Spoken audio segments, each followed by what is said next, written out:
All right, welcome everybody to the show. Got an exciting show for you today.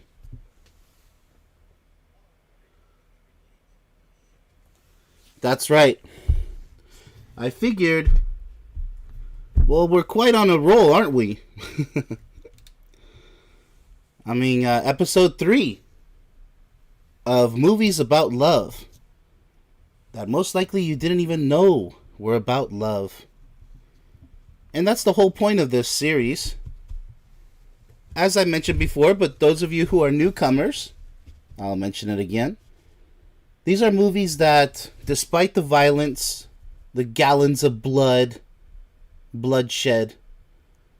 martial arts or weapons, firearms, you name it. It's a love story. Tucked in, nice and deep into the story. It should be obvious, but for many people, they just want a flick to watch, eat some popcorn, and call it a day. But for me, passionate person that I am, I love when I see love hidden within these movies. So that's what this is all about. And the first 2 episodes went fantastic. Such great work. We're making such great progress. It seems that the audience loves them as well. A little bit quiet audience, but I know you guys like this, so thank you so much for watching and tuning in. Let us get started. Ninja Assassin. What do you expect from this movie? Of course it's going to be violent. It's so hard to even try to explain to you, but there's love. It's a love story, people. I'm not joking. You have to get past all the violence, like I said. There's beautiful love in there. And it did touch my heart, this movie.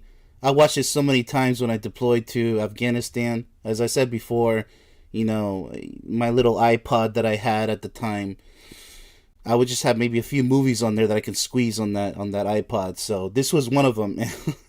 The soundtrack is amazing. The story is amazing. The script, the special effects even. The mastery of all the martial arts choreography. Martial arts choreography and just this guy, Rain, he's a South Korean pop singer, believe it or not. He was exhausted training for this movie. I mean, he had to diet like crazy. He was already thin.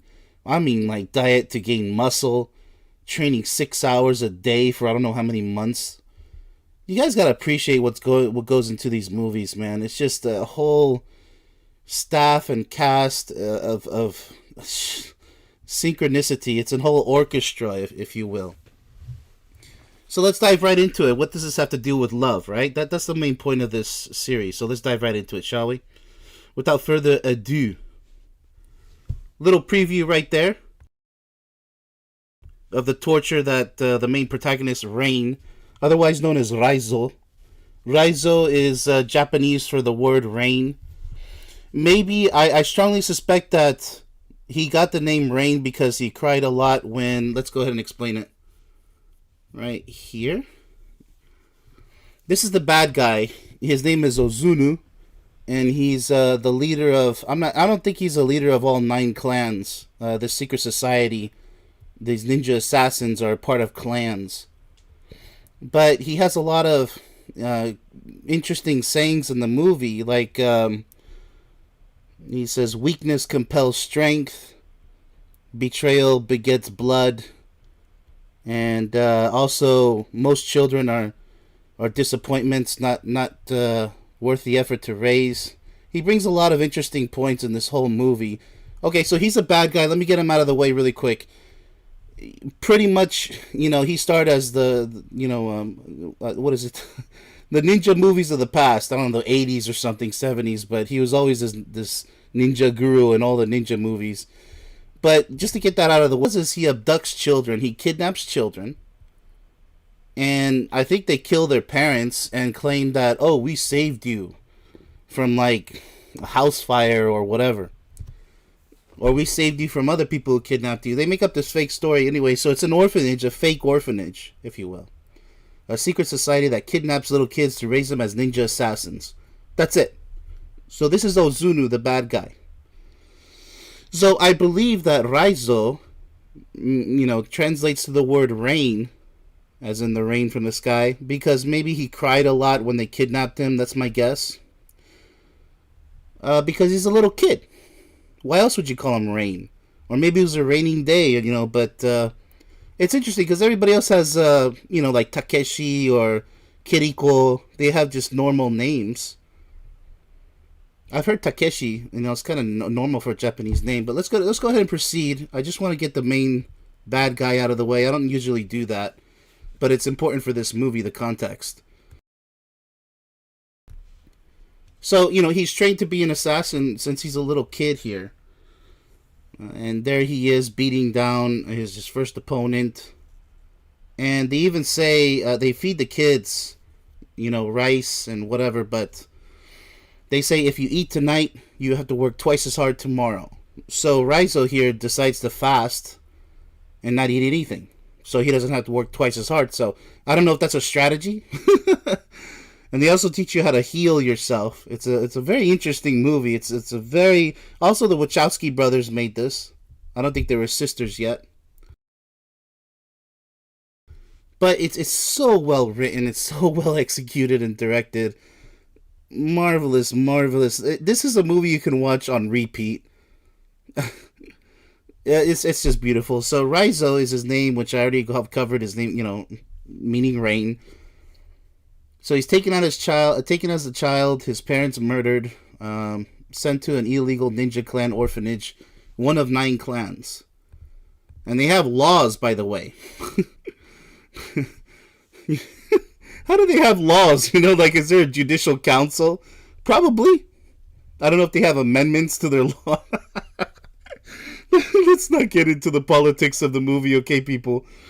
Just know that they have, this is the law of the 9 clans. Okay, Ozunu sounds like that throughout the whole movie. Very powerful voice. My goodness, he's so commanding, dude. Okay, so here we go. So love is already evident. Not early in the movie, a little bit in the middle, between the middle and the beginning. This is Kiriko. And who's Kiriko? Well, she's a female member of the clan. She's also kidnapped, in the orphanage and everything. So Riso meets Kiriko, and I believe that's his first love, because he's taught to be an assassin just like everybody else. You're not supposed to have any feelings of love. You'll get punished for it. It's similar to Equilibrium that we went over in episode 1. And so we go ahead with this female clan member. It teaches him to listen to each other's heartbeats. So let's go ahead and there we go. So it's a very sweet scene. It's life and love at the same time, because they're like pruning bonsai trees, and she prunes it in a way that you're not allowed to, and she says, I believe a tree is supposed to be allowed to grow as it wants, and he says, yeah, but they'll punish you for that, and she's just fearless. She's like, I don't care. So she starts to rebel and encourages Riso to do the same, but I mean, look at that right there. If they were caught hugging each other like that, listening to each other's heartbeat, they would be punished. And I mean punished by, you get stuck in between a bunch of bamboo stems, and you can't even sit down, by the way. You're stuck standing up, just chambered in a bamboo cage. And you're not fed any water, nothing, for 24 hours or more. I mean, it's just insane. So there's Kiriko. It says, nobody can take your heart. Life is beautiful. It's very important, because later on, she starts to rebel even more. Here is a sparring match where she was told to, to finish off her opponent, and she refused. And so Ozunu, the clan leader, he says, cut him with the knife. And she says, she picks up the knife, but she can't do it. So she's having a problem becoming heartless assassin, right? So she drops the knife, and then so the leader picks it up and cuts her in the face as a punishment. So, betrayal begets blood, right? You don't betray your master's orders. So she's punished. This is like a relatable in life, people abusing others for not following orders. This is abuse, right? It's within the realm of love, unfortunately. For people that don't get their way, they become abusive. So, Ozunu slashes her face as she's punished. Let's go ahead and move on. Now, here she's just had enough. She prepared her bear claws to climb trees and just to get the heck out of there. Of the illegal orphanage, the ninja clan compound. So, Kiriko wants Riso to come with her and escape the clan, but he refuses because this is the only home he knows. So, unfortunately, he says, my home is here. And she says she respects that, so she bows her head and says, okay, and she runs off on her own, right? Let's see what happens to her. She's captured.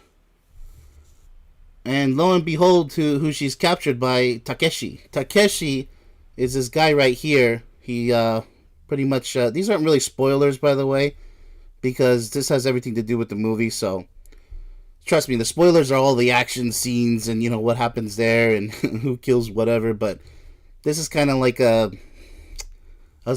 you haven't watched it yet, she's not really that important, but she is in the topic that we're discussing, so.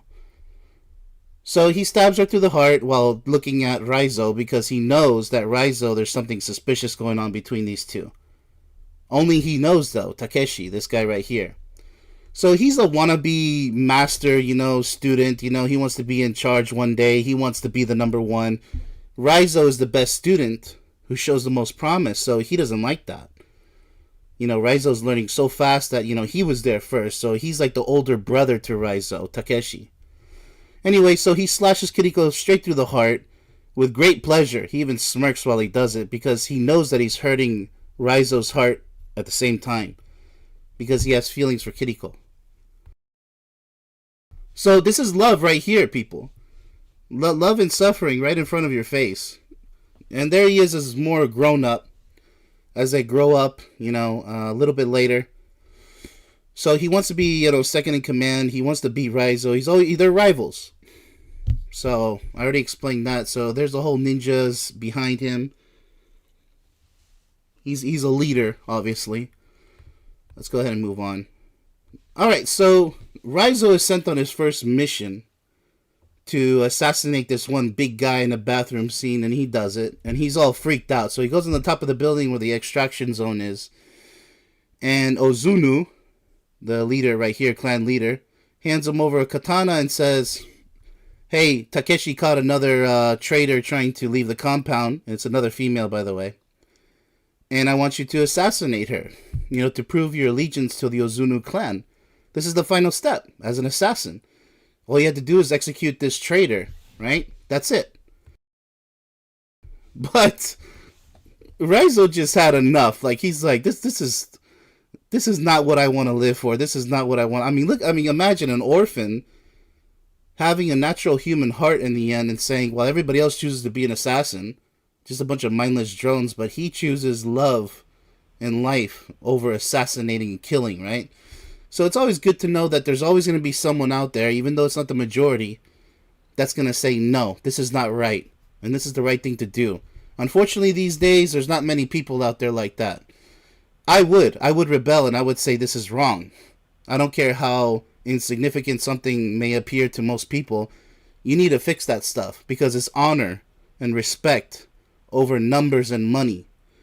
And I want to make that very clear because most people out here will sell their souls, online, offline. They don't give a damn about life, humanity, love, nothing. They will literally sell their souls in fake staged events. They'll fake personalities. They'll lie about anything and everything. Just like Michael Jackson said, you'll do anything for money. And it's a sick world we live in. So I like this movie because it depicts that, the darkness that, humanity can, unfortunately, under the possession of evil, can portray, can actually execute and be so evil. So he just says enough is enough. And let's see, Ozunu clan leader orders Riso to execute a clan traitor who tried to escape. And so Takeshi caught her. So you can see him right there. Takeshi's all like, yeah, okay, now it's your turn, brother. My younger brother, you better do it, right? But he says no, and he slashes Ozunu's face with his chained weapon that we'll talk about in a little bit. And then Takeshi's like, oh, okay, you want to do that now. So all the ninjas attack him, I won't say what happens to him, but you can imagine on a rooftop, it's not looking too pretty. The odds are against Riso, the protagonist, right? So he slashes Ozunu across the face, and now he's a rebel against an enemy to the clan. Really bad gash right there in his face. One of the things that makes this movie so special is the flashbacks that Riso has. This is Riso as an adult. You haven't seen him yet, and here he is as an adult, just like I showed Takeshi as an adult. And the flashbacks are so well done because he's training with swords, he's training with ninja stars, and also with what's called in Japanese Kaio Ketsu Shoge. I believe I pronounced that okay. It's just a knife at the end of a chain, a long chain that they swing around in this movie, and it's really deadly. I don't know how they control that thing without stabbing themselves on accident. It's kind of like nunchucks. You have to accidentally hit yourself with those things.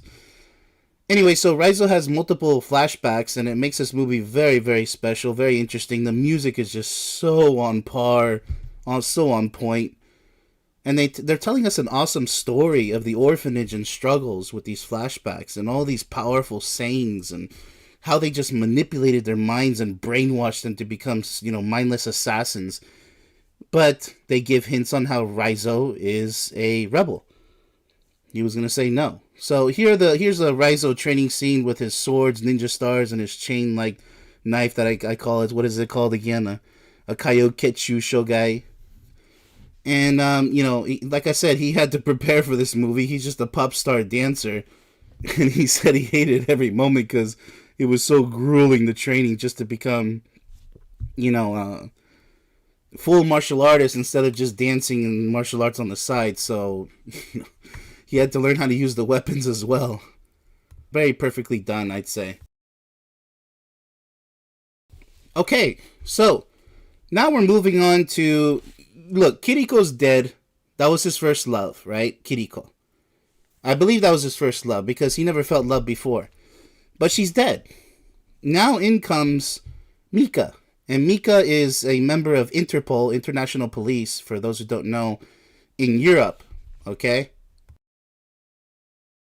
So why is that important? Because, well, you don't mess with Interpol. Interpol takes on secret societies and people behind the scenes, not just your typical criminals like police would, or SWAT teams, right? So they do have SWAT teams, special weapons and tactics units for the European versions with their G36Ks and whatnot, Heckler and Koch, weapons. But it is in this movie, by the way, they're speaking German. And I like the scenes where they're screaming in German and everything, but like Scheiße and Raus. But you guys will enjoy it. It's a futuristic weapon, the G36K, with this cool little handle and everything. But weapons aside, let's get back to the love, shall we? So Mika meets Riso, and not here though. This is just in the car ride. And the reason I'm bringing this up is because They meet in an apartment where they're trying to kill Mika because she's investigating the Ozunu clan and the 9 clans, and she finds evidence from this guy that was recently assassinated. And so she's giving evidence, like the deepest evidence, and she's finding anomalies, things that don't make sense in the funding, because it's corruption. It's political corruption, too, how they're tied in with the government. So she's uncovering everything. So Riso comes in as her protector because he's like, oh my goodness, they're going to kill her, too. And she could be the key to solving all of this and ending the whole 9 clan secret societies. And that's why she's so important. She's an investigator, I don't know, police officer, but I'd say investigator for Interpol.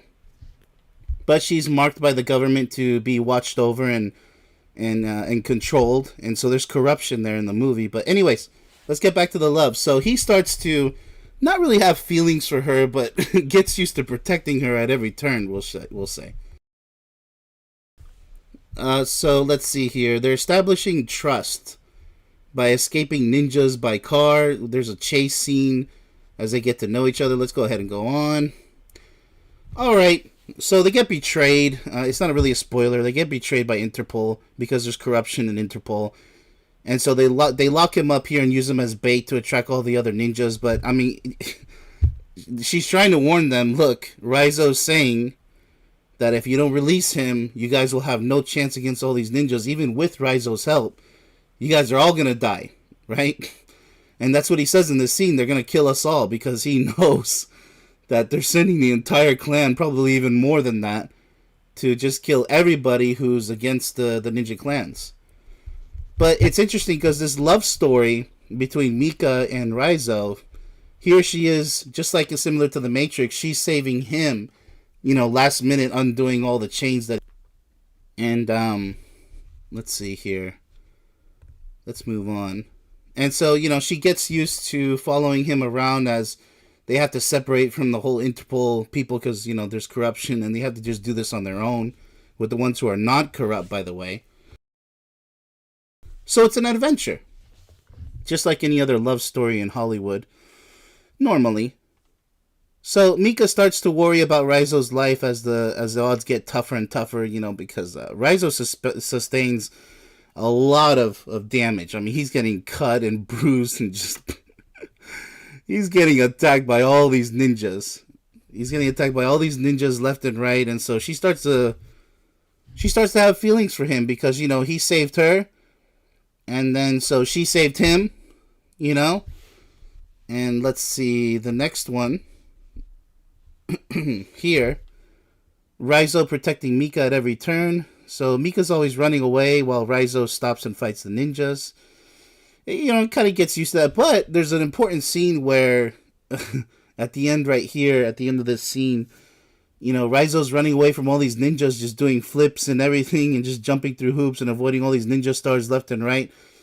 And then he's about to get slashed by Takeshi out in the street, but she hits him with the car, Takeshi. So she saves his life yet again. So that's 2 in 1, right? Let's go ahead and proceed here. And then saves his life again because he gets tied up when they take him as prisoner, and Ozunu's about to have him executed, and he says, "Let this death be remembered for 1,000 years." So he wants to take his time with him. So they torture him a little bit, tied up against a post, and then so Mika finally comes in with the whole army of SWAT, German SWAT members or whatever, Interpol. And so they start having this all-out, final battle royale between, Interpol and ninjas. So it's really awesome to see guns versus swords, ninja stars, and knives linked to chains. Let's just put it that way. So it becomes like a horror movie at this point. So Mika saves Riso for, I think this is the 3rd time. Let me see. I think this is the 3rd time. 1, 2, 3. Yeah, this is the 3rd time. Being tied up to an execution post. Technically, yeah, there we go. Let's go ahead and move on. So this is the end of the movie, by the way. So during the final battle, she gets stabbed where Ozunu thought, because Riso's fighting Ozunu in the end in this fiery scene, which is right here. There you go. A little preview of that. So Riso picks up Mika in the end, thinking that she might be dead. But here's something that's part of the movie that's a little bit goofy. In the beginning of the movie, there's this Japanese guy who gets assassinated by the Ozunu clan because he talked too much. He says, "I've seen these ninjas. I survived it because they thought they stabbed me in the heart, but my heart's on the other side. So I survived." And then they came back years, 30-something years later, and they finally killed this guy because they found out that he survived that attack, the assassination attempt. So then they did the same thing with Mika, which is kind of goofy. In the end here, Ozunu stabs her from behind, thinking that he stabbed her in the heart. But no, because her heart's on the other side. So it's they did it twice in the movie, which is a little goofy. But goofiness aside, people, I mean, that probably would have pierced the lungs or whatever, or the spine, or I don't know. It's an action flick, okay? Let's go back to the love, shall we? So here he is, Riso saving Mika, because he says her heart is special. And that's about it. So, as far as a love story, I wanted to tell you about this one because it's really subtle. It's one of those movies where you're like, no, it's about the ninjas. It's about the clan, and yeah, it is. It's more like a child kidnapping story gone wrong because Ozunu actually has the nerve, the guy on the right here, the main clan leader, to claim to be the father. Like, and this is my new son. No, and he says, you're not my father. I'm not your son. And he says, the day I kill you and that'll be the first breath, that I take in my life. He said, so he knows that he killed his parents and abducted him to be this mindless ninja assassin. And so he goes against him and kills Ozunu. So he bested him in his own little game with the help of the Interpol, obviously. But the love story is really subtle, and that's why I wanted to bring this movie in particular up, because it's not so obvious like The Matrix or Equilibrium. I mean, you're dealing with a kid who doesn't even know what love is. That's why I want to bring this up. He was kidnapped, trained to be a heartless assassin. He meets Kiriko. And he's like, oh, this is what it's like to be with a female. Oh, this is nice. Oh, she's listening to my heart. I listen to hers. Oh, she tried to escape and they killed her. Like, that was the only joy that he experienced in that prison that he was brought into. So then later when he meets Mika, after becoming a traitor, a rebel, he's like, oh, I'm starting to have feelings for Mika, And so at the very end, we don't know if he stays with Mika. We don't know. So it's a very interesting movie because it's still about love, but it's like the most subtle action movie where they plug in love at a very subtle level. So this is exactly why I wanted to bring this particular movie up, because it's very subtle. So that's what makes it special. You would think that it's all about the action. It is, but you see, they have to plug in the love story, because what's life without love? It's just senseless violence on screen, right? Who cares? We've seen the bullets flying, we've seen katanas and cuts and chopping off this and that, but, it's just like a story would not be complete without the element of love. There, I think I said it best with that. So I'm going to check the chat here. Alright, what do we got here? Welcome, Train Buff Boy. I'm doing great as always. So thanks for attending, and if you attended a little late, make sure you smash that rewind button. Be kind and rewind, for those of you guys who know what VHS tapes are. And I hope you guys enjoyed this episode. I enjoyed this episode because it's very unique. It was actually a little difficult to explain because the love story is very subtle, as I said before. So take it for what it's worth, because it's just proof that without love, it's just a meaningless story. That's all I have for you today, and since we're on a roll with movie reviews, maybe I'll do another one tomorrow. And have a good one. Thanks for watching.